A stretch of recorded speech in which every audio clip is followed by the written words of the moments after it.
couple years ago, I had a student who was on our street come to our door and knock on the door and try to sell me a subscription to Los Angeles Times. And he was doing it because he wanted to raise money for some school-related thing, and I wanted to support him. And so I thought about it, and I thought, having a paper version of the Los Angeles Times sounds kind of fun. I didn't grow up with that for myself. I mean, my dad used to have one, right? And so I would see him sometimes grab the newspaper, and he'd read the newspaper in the morning with his cup of coffee. And that just seemed like a really relaxing way to start the morning. So I thought, here's the deal. It's highly discounted. This kid gets to keep most of the proceeds. The catch, of course, is that after 3 months, they're going to put me on their auto-renewal cycle, and I actually have to cancel the subscription. Otherwise, it goes up to their normal rates. But I thought for 3 months, I'll give this a shot and see how this works out. And so I agreed, and so I signed up for it. And so for 3 months, the newspaper would come to my front door or come to the driveway, and I would throw it out. The reason is twofold. One is that I've just always been in the habit of looking at the news on my phone or on the internet. That's just always been my habit. And so I'd already basically found out everything I wanted to find out for the day before I even got out of my house. The other is I'm just a horrible morning person. So the idea of actually setting aside time to read the newspaper, that wasn't going to happen. So after 3 months of this, I finally realized this experiment has failed. I'm going to need to cancel my subscription to Los Angeles Times. Now, if you've ever tried to call in to cancel a subscription, you know that the person on the other line is basically equipped for warfare. It would be fantastic if I could just call and say, I don't want the subscription anymore, and they go, oh, sure, no problem, good day, sir. That's never how it works. Instead, what happens is this bargaining, this dance, so to speak, between me and the customer service rep on the other side. And that customer service rep is trying to get me to give them some form of my money, somehow. All right? So they first start with saying, well, how about we keep the same rate for another 3 months? You can try again. I'm like, no, that's okay. And then she says, well, what if we just do a reduced rate all around? I'm like, no, I really don't want it. Okay, how about this? How about you only get the weekend, the Sunday edition, and that will only cost you $2 a week. Surely this newspaper is worth $2 a week to you. I have to tell her, the print version of the Los Angeles Times is not worth anything to me. I don't want the weekend edition. I don't want any of it. Please just let me cancel. Finally, she has to give in, and I win the battle. There are things in this world that we like to do, things that we don't do, and generally speaking, we only do the things that have some sort of value to us. This is just how we operate. If something doesn't have any value to us whatsoever, we typically don't do it. Now, there are obviously exceptions. Sometimes we act irrationally. Sometimes we find ourselves in situations we didn't expect. But generally speaking, so long as we can control the circumstance, we only do things that have value to us. But that's not actually quite the whole picture, because, for instance, when I go to Corner Bakery and they give me a receipt that has a customer survey at the end of it, even though filling out the customer survey would give me free cookies, I don't determine that it's worth my time to take their rather exhaustive customer survey. Chick-fil-A, on the other hand. If you get one of those receipts that has the survey link for Chick-fil-A, that's gold. Because if you fill that survey out, you get a free chicken sandwich. It's basically a whole free lunch for filling out that survey, all right? Now, the difference between the two is that one costs too much, and the other doesn't cost me that much compared to the value. So here's how it really works in most situations. We do the things in which the value outweighs the cost. If something has more value to us than what's going to cost us to get it, then usually we go ahead and do that thing. I have been advised that it's actually kind of mean to talk about Chick-fil-A on a Sunday because you're all going to want to go to lunch afterwards and go to Chick-fil-A, and it's not an option for you. I'm sorry. We only do the things in which the value outweighs the cost. That's generally how our life works. Here's what we're going to do today. We're going to talk about this. And by this, I mean Sunday mornings. Gathering together on Sunday mornings. That's what we're going to talk about this morning. And specifically, we're going to ask the question, why? Why do we do it? Why do we come to this place week in and week out on Sunday mornings to gather together? And this question is important because for most of us, even if we don't always ask this question consciously, in the back of our minds, every decision we make has this sort of cost-benefit thing going on. And so even the decision to come to church sometimes is a balance between what we value and what it costs us to be here. Both things are happening at the same time. Now, for many of us in this room, we've long ago answered the question that coming to church on Sunday morning has enough value to us that we don't want to miss, except for extreme circumstances. But a lot of us haven't. or some days it's harder than others. And so we're going to actually address this question. Is it worth it to come here on a Sunday morning? I'll give you the spoiler at the end of this. I'm going to say yes, it is worth it. But we've got some work to do to get there. We're in this series called Awake. And the idea is this, that when we come to worship, we are called to become awake, as in our senses are to be renewed. We're to be alert to what God is doing. And sometimes that requires some extra effort on our part because we don't always catch just how important this whole worship thing can be. So last week, Dave spoke to us about what the center of worship is. And the center of worship, of course, is God, and it's Jesus come in human form to redeem this broken world. And that's really the big why. We come here to worship Jesus. That's what we do. And he also reminded us that we come here to give. And what I mean by that is this. We sometimes come expecting to receive, that we expect from the worship or from the sermon to receive something. And while we often do, the posture that we should really come with, given that it's God we're coming to meet with, is to give the best of ourselves, the best of what we have, the best of who we are before God. And so we come to this place expecting to give God just a little bit of the glory that he deserves. Now, next week, if you already have vacation plans, I encourage you to cancel them now. Because next week, we have a treat. Jared Longoria, who leads us in worship, is actually going to speak to us next week. And I'm really excited about what he has to share. I've gotten to hear a lot of it already, and I'm so stoked. He's going to help us understand the things that we really do together here when we gather for worship. So if you can, please don't miss next week. It's going to be awesome. But today, we're really just asking the why question. Why are we here? What value does it have? And is it worth it? That's what we're doing today. So to get us going, I want to look a little bit about the history of kind of how this whole thing started. So go ahead and turn to the book of Acts, specifically Acts chapter 2. And these are verses that you might have seen before. They kind of describe what was happening when the church was first starting. In Acts chapter 2, verse 41, you have the end of Peter's message. It's one of Peter's first sermons, and he's speaking this to a lot of people after a lot of really impressive things happen, and a lot of people are going to come to understand God in a new way. And so at the end of Peter's sermon, it says this: those who accepted his message were baptized, and about 3,000 were added to their number that day. Now, what you need to know is that prior to this moment, the only other number we get is about 120. As far as we know, prior to this moment, there were 120 people who were committed to following Jesus with their lives. They didn't know what that was going to look like, but then this happens. And now 3,000 people are jumping into this movement. 3,000 people who don't necessarily know each other all that well, and certainly don't know a whole lot about the gospel message. They've probably heard about Jesus at some point, but they weren't there like the disciples were there. They didn't know everything. In fact, they knew how little they actually knew. So they had to correct that. They had to find ways to learn and to grow as a community. And so that's what you see in verse 42. They devoted themselves to the apostles' teaching and to fellowship. They devoted themselves to learning and to becoming a community together, to the breaking of bread and to prayer. These are people who realized that their very existence as a movement depended on their ability to connect to each other, to see what God was doing among them, and allow that to spread out to the rest of the world. And it was very effective, and that's how the church began. And for them, it wasn't just a weekly thing. In verse 46, if you skip a few verses, it says, every day they continued to meet together in the temple courts. They broke bread in their homes and ate together with glad and sincere hearts. The temple courts were sort of the center of worship. And yeah, they met there.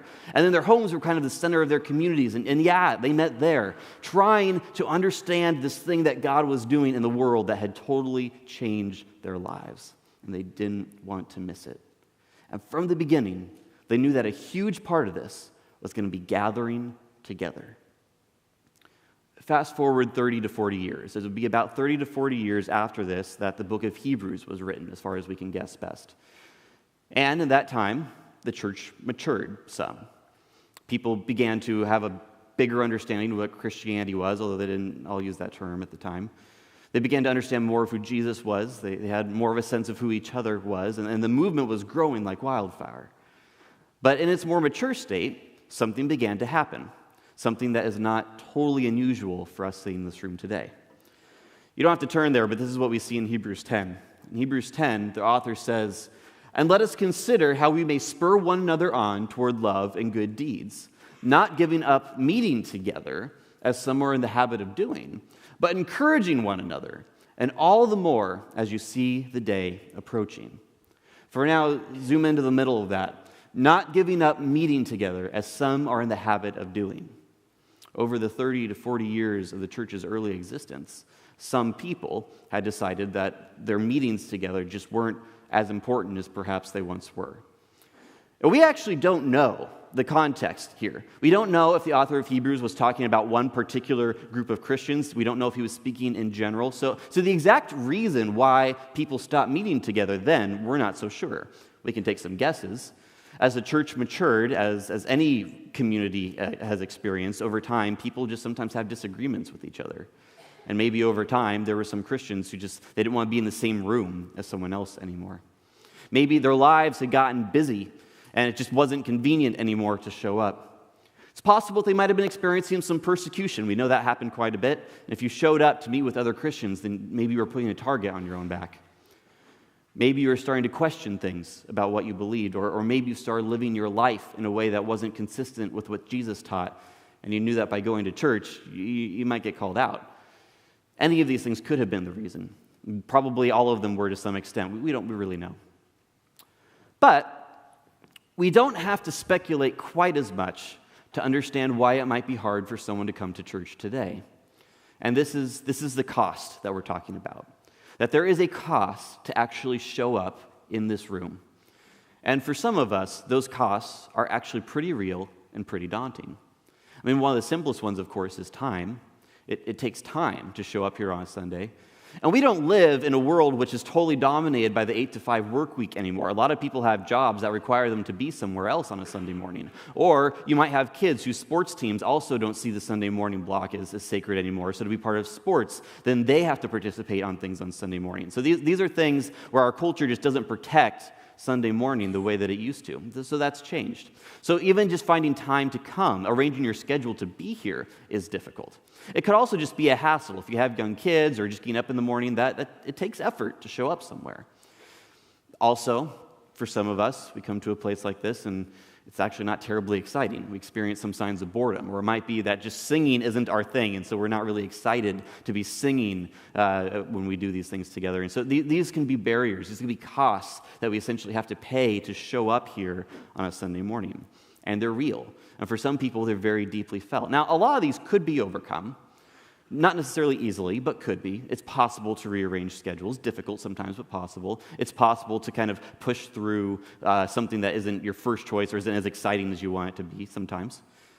But there are some other issues that get really deep at given moments. For some people, they come to church and they feel pressured. They feel like everyone's kind of looking in at them and expecting them to be something, be someone, be at certain places at certain times, and that pressure just does not feel extremely inviting. There are others who could come to a context like this and feel judged.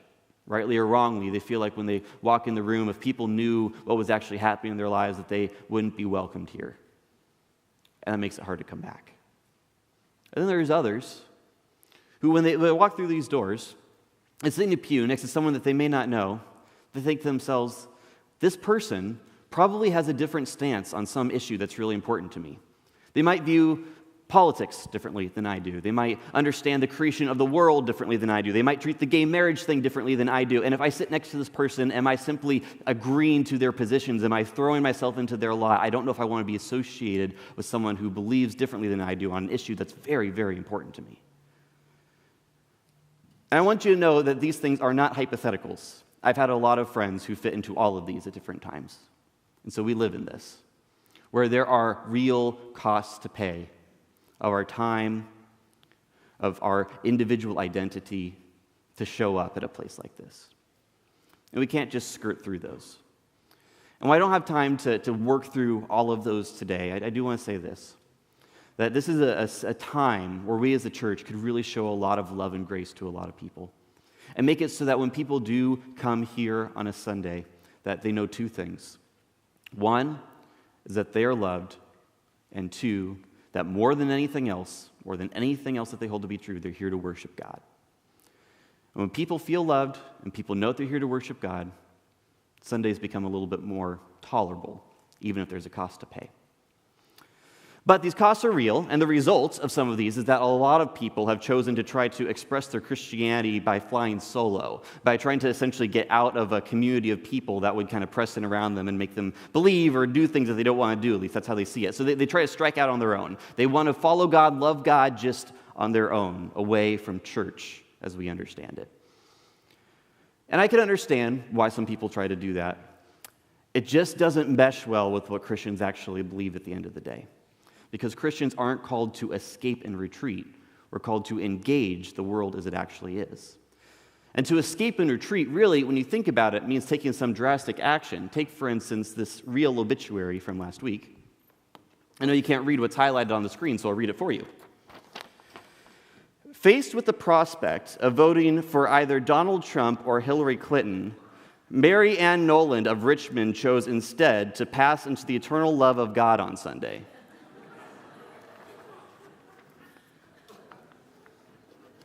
This is real. This was actually published. They did an interview with the husband who said this wasn't meant to be an indictment on either candidate. It was meant to just honor the apparently rather comical spirit of Mary Ann.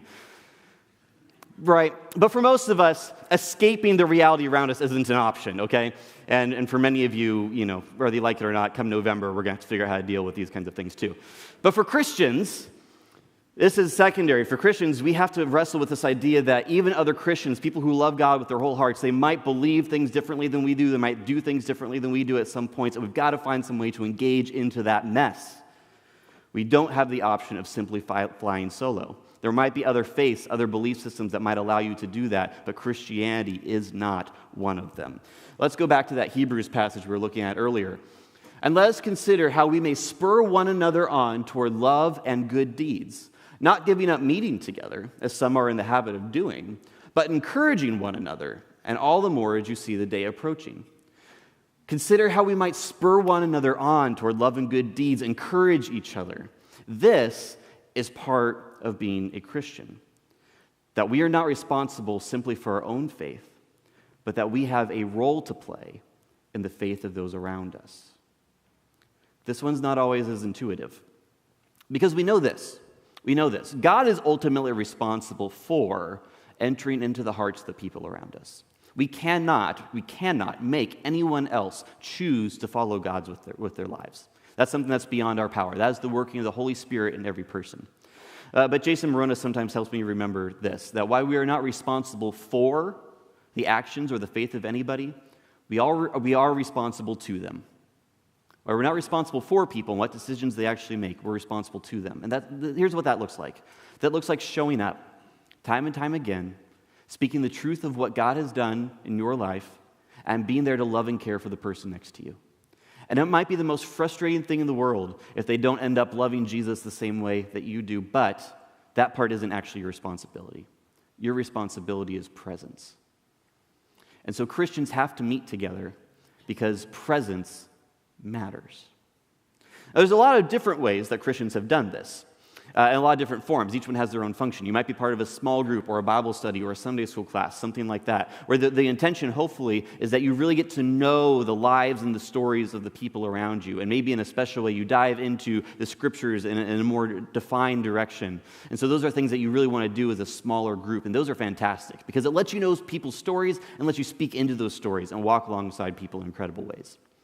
But what I want to talk about this morning is this particular gathering. This idea of coming together on a Sunday morning as a whole church, and what value that has. Because while these other gatherings have a lot of value, so does this. We're going to talk through that a little bit. The first is this. Meeting together, week in and week out on a Sunday morning, has value because it gives us space as individuals to be transformed. It gives us space as individuals to be transformed. Every day, we are being called to be more like Christ than we were the day before. Sometimes that's a very slow and gradual process, and sometimes it feels more like this than a straight line. But we're called to love God more every passing day. And here's what coming on a Sunday morning does. When you walk through those doors, you have the chance to lay to the side, for just a little while, your own personal, small story. That doesn't mean that you come into the sanctuary and forget everything that you know or believe or is important to you. That's not the case. It's that when you walk into this room, you're walking into a place where the big thing on the table is the story of God amongst a lot of Christians changing their community. That's what we're here looking at. Christians doing some incredible things together, giving God the worship, and going out and changing our community. And so it's not about our individual story anymore. It's about the big story. And so that lets us be part of something that's much bigger than who we are and the things that we hold to really strongly. So when we walk into this room then, we have to have some sense of openness. Openness to how God might change our hearts. Openness to, is God going to speak something new to me? Is he going to challenge me? Is he going to make me even challenge some of the things that I hold to so I can be closer to him? That's a little bit hard to do, because if you're somewhat cynical, like I can be at times, then maybe you've done this, and this is kind of how my brain sometimes works. On my more cynical days, I can walk through those doors, sit in a pew, and I can listen to the worship band. And while the worship band is going, I have this mental checklist. In one column, songs I like. In the other column, songs I don't. And as they do the songs, I just start checking the boxes in my head. Or maybe the preacher comes up, and I've got two columns. Things I agree with the preacher on, things I don't. And as he's talking, I'm checking the boxes in my head. But when I come to the sanctuary that way, I'm coming with my own agenda. I'm trying to see if I can get other people to simply agree with me, and I'm not choosing to be transformed myself. So maybe that's a check for us. Are we prepared to enter this place and be transformed? But the second thing is, it's not just about us being transformed ourselves, it's about us transforming the people around us. So we come to this place together to transform the lives of the people around us. Now you might be asking yourself, that's kind of difficult. I don't know everyone in the room, and you probably won't. But here's how this works on a Sunday morning context. It's different than a Bible study group. In a Sunday morning context, you have a lot of people, some of whom you know their stories, many of whom you don't, but a lot of people who collectively still are giving praise to the same God that you believe in. And when that happens, then, our faith is encouraging each other, even if it's total strangers that we don't know. It also gives us a chance to begin to interact with other Christians. And my hope is that when you leave this place, that you really will find some way to talk with the people around you, get to know the first part of their story, even if not all of it. And that creates space for this community to continue to grow in its relationship with each other and its effectiveness. Because as we go from this place, we also go with a shared experience. A shared teaching, a shared moment where we gave God the glory together, and that gives us something in common when we walk out those doors. And it begins to transform the faith of the people around you just because you were here today. And God can take that and go even further with it. And then there's a third thing. It's important that we be transformed ourselves. It's important that we be here to participate in the transformation of people around us. But when we come together in this place, every Sunday, we are doing something that is in a very real and deep and profound way changing the world. See, when we come here together, we proclaim the deepest of truths, the truth that really defines the way that we interact with the world and the hope that the world has. Because, we come here and we sing songs, and these songs speak of a God who came to humanity, gave up everything, so that humanity can have a relationship with God again. And that changes the way the world works.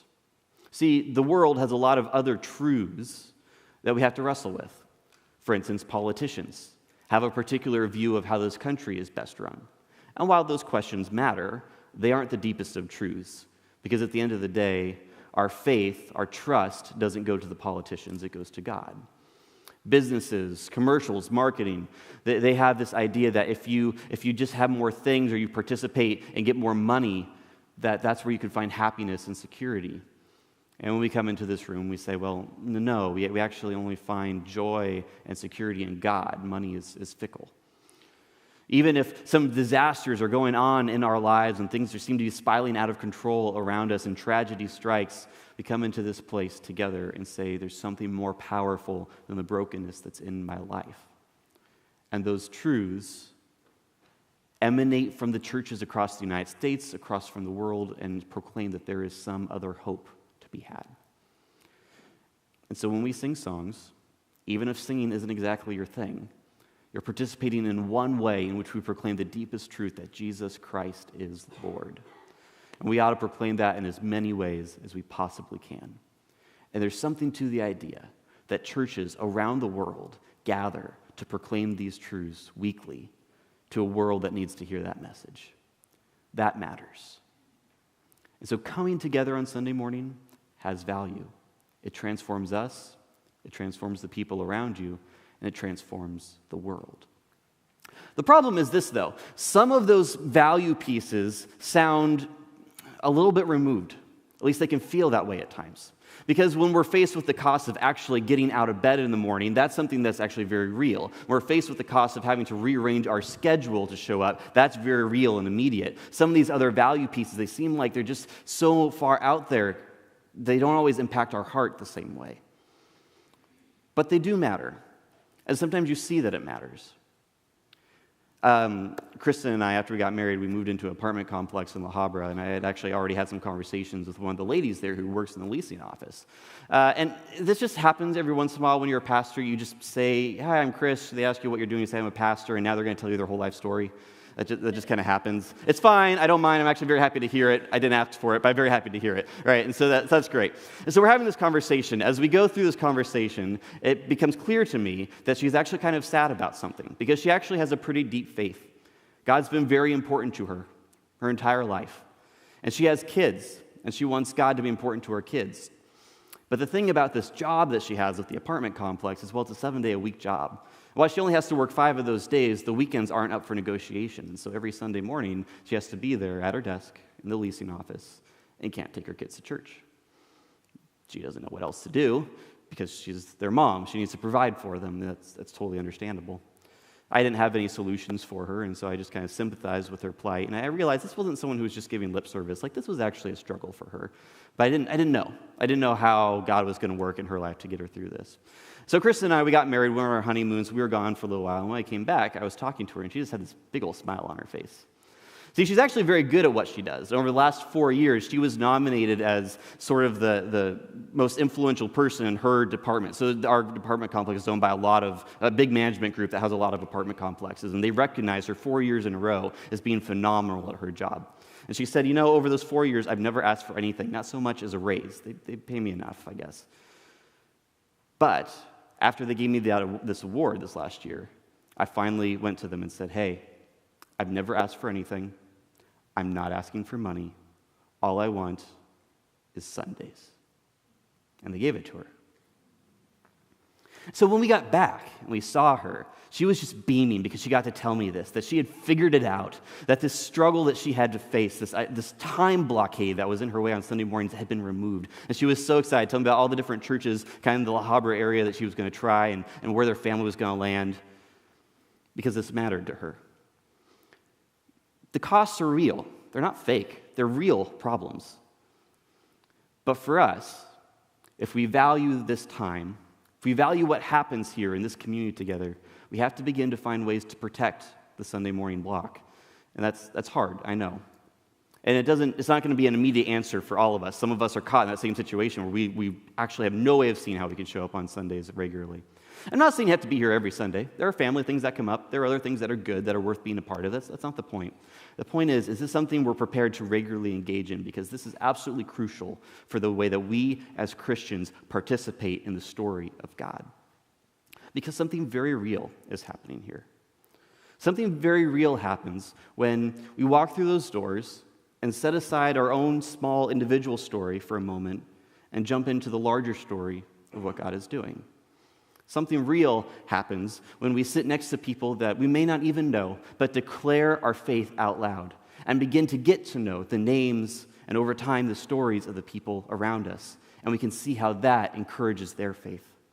Something very real happens when we come into this place and we proclaim the truths of God, the deep truths, the truths that matter, oftentimes in song form. Songs like "Amazing Grace, how sweet the sound that saved a wretch like me." Or songs like we sang this morning, "We lift one voice to one God for one cause, that all may know him." Or to say out, "The lost are found, the blind will see, the lame will walk, the dead will live, and our God, forever he will reign." When we say these things out loud, stuff begins to happen. the world begins to change because we're proclaiming to a world that the politicians, the kings, the governments, they do not have the final power. They are not what we're going to put our faith in. We're going to put our faith in the God who created this world. The businesses, the marketing strategists, the people who would like to see us spend their money on things that are not worthwhile in the kingdom of God, we say to them, money will not buy us. We will find other things because God is the only thing of worth in this world. When brokenness and hurt is around us and we see people whose lives are a mess and tragedy strikes, we get to declare that the God who came and sacrificed his own body overcame tragedy, overcame death, and that tragedy will not have the final word. When we gather together in the sea of a broken world where people are lost, confused, looking for something, we get to declare that there is a God who loves them, who wants them to be a part of life with him. There's a movement of people who is changing this world. And if that isn't worth our time and attention, then shoot, I don't know what is.